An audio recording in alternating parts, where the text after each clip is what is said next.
Retour à Style, scène d'ouverture. L'histoire commence avec le capitaine Hastings, qui reçoit une lettre de son vieil ami Hercule Poirot, l'invitant à revenir à l'endroit où leur première aventure a eu lieu, le manoir de Style. Ce lieu, autrefois majestueux, semble maintenant vieux et abandonné, comme si le temps l'avait rattrapé. Poirot, autrefois plein de vitalité, est désormais un homme âgé, contraint à un fauteuil roulant, mais son esprit demeure aussi vif qu'avant.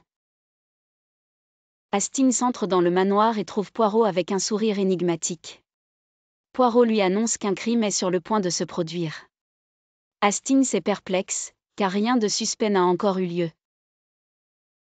Poirot lui parle alors d'un tueur mystérieux qu'il appelle le tueur masqué, un individu qui manipule les autres pour qu'ils commettent des crimes sans jamais se salir les mains. Fin de l'épisode, une atmosphère de tension s'installe à Style, comme si l'obscurité commençait à envelopper le manoir, préparant le terrain pour ce qui va se passer. Les personnages dans l'ombre. Introduction des personnages. Dans cet épisode, les invités résidant au manoir de Style sont présentés. Tous semblent ordinaires à première vue, mais chacun cache un secret. Le colonel Luttrell, le propriétaire nerveux du manoir. Daisy Luttrell, sa femme arrogante et égocentrique. Le docteur Franklin, un médecin mystérieux, taciturne et solitaire. Norton, un homme silencieux et observateur, qui semble surveiller tout le monde. Dialogue. Alors que Hastings explore le manoir, il ressent une étrange atmosphère. En discutant avec les invités, il découvre des tensions latentes, des problèmes financiers, de vieilles rancunes et des secrets enfouis. À la fin de l'épisode, Poirot mentionne à nouveau le tueur masqué, rappelant que tout le monde est en danger et que la partie vient de commencer. Norton se tient à l'écart, observant silencieusement, tandis que la caméra se concentre sur son regard mystérieux. Premier coup. L'événement principal, en pleine nuit, un cri retentit dans le manoir. Le colonel Luttrell est retrouvé mort dans sa chambre. Le crime semble parfait, mais il n'y a aucune preuve tangible. Hastings commence à enquêter, mais tout paraît compliqué, le meurtre a été commis de manière si énigmatique que personne ne sait par où commencer. Dialogue entre Poirot et Hastings. Hastings, Poirot, comme vous l'aviez prédit, un crime a eu lieu. Mais je ne trouve aucune preuve ni motivation. Poirot, ne cherchez pas les indices traditionnels. Ce n'est pas un crime ordinaire. Le tueur ici ne tue pas de ses mains, il utilise les autres comme des marionnettes. Le mystère grandit alors que les soupçons commencent à peser sur tous les invités. Le tueur pourrait être n'importe qui parmi eux. Doute et ombre, la tension monte, Norton devient le principal suspect. Ses actions étranges et les observations de Poirot font de lui un personnage inquiétant. Cependant, Norton reste calme et distant, ce qui rend les choses encore plus troublantes. Est-il vraiment l'homme derrière le crime, ou cache-t-il quelque chose de plus sinistre? Enquête sur les invités, chaque personnage dévoile peu à peu ses zones d'ombre. Daisy Luttrell dissimule un secret lié à son passé avec son mari.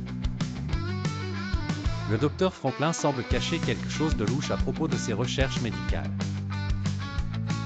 Poirot continue d'observer silencieusement, tandis qu'Hastings se sent de plus en plus troublé par l'énigme grandissante.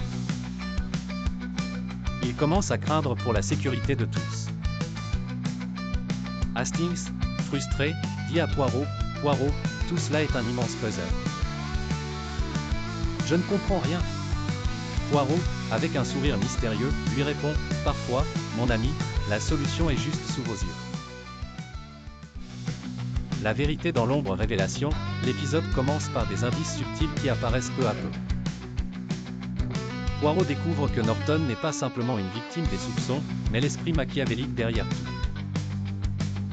Poirot révèle que le tueur n'est pas un tueur au sens traditionnel, mais qu'il manipule les autres pour qu'ils tuent à sa place, jouant avec leurs esprits comme un marionnettiste. Affrontement, Poirot rassemble tous les invités dans une pièce et commence à dévoiler ses conclusions. L'atmosphère devient lourde alors que Norton reste impassible. Poirot dévoile chaque étape du plan diabolique de Norton, et comment il a réussi à manipuler ceux qui l'entouraient pour commettre les crimes à sa place. Dans une confrontation dramatique, Poirot accuse directement Norton, « Vous êtes le tueur, pas avec un couteau ou un revolver, mais avec des mots et des esprits. » Norton affiche un sourire froid, comme si tout se déroulait exactement comme il l'avait prévu. Le dernier rideau climax, l'histoire atteint son apogée lorsque Poirot prend sa décision ultime. Il comprend que la seule façon d'arrêter Norton est de le tuer lui-même. C'est une lutte intérieure énorme pour Poirot, un homme qui a toujours cru en la justice et la loi, mais qui voit cette fois que cet homme représente une menace bien plus grande que le simple meurtre. La scène décisive, Poirot entre dans la chambre de Norton la nuit. Norton, le regard plein de défis, fait face à Poirot. Poirot, armé d'un revolver, tire sur Norton, mettant fin à sa manipulation meurtrière. Conclusion, dans la scène finale, Poirot écrit une dernière lettre à Hastings, avouant qu'il a fait ce qu'il n'avait jamais fait auparavant, tuer pour arrêter le mal. Il prend ensuite son médicament, prêt à mettre fin à sa longue carrière. Scène finale, Poirot ferme lentement les yeux, tandis que le rideau de sa chambre bouge doucement, annonçant la fin de la carrière du grand détective.